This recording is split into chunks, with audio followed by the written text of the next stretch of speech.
Aujourd'hui, on parle des dermatomycoses, ces infections fongiques qui causent ce qu'on appelait autrefois la teigne. Ce sont en fait des infections causées par des champignons microscopiques.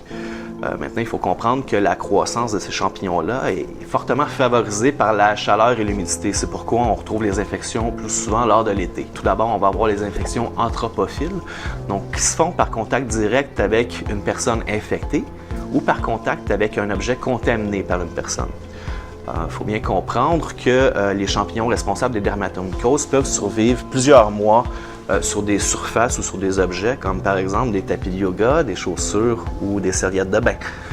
Ensuite, on va avoir les infections zoophiles, donc qui se font par contact avec des animaux infectés. Ils peuvent se transmettre par contact avec, disons, un chat ou un chien infecté, même si l'animal ne présente aucun symptôme.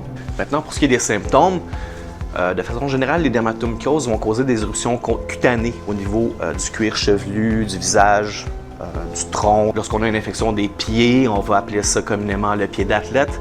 C'est aussi possible d'avoir une infection au niveau des ongles. Ça va causer un épaississement puis une déformation des ongles. Heureusement, la plupart du temps, le traitement est très simple et consiste en l'application d'une crème antifongique. La meilleure façon de se prémunir contre les dermatomycoses, c'est de prendre des mesures préventives, comme par exemple mettre des sandales lorsqu'on est dans un milieu public humide, comme des douches ou la piscine, ne pas partager la serviette de bain, ne pas partager les chaussures. Donc il faut se rappeler que les dermatomycoses sont fréquentes et hautement contagieuses, mais heureusement sont facilement traitables lorsqu'on est bien diagnostiqué. Donc, restez vigilants et gardez vos pieds au sec.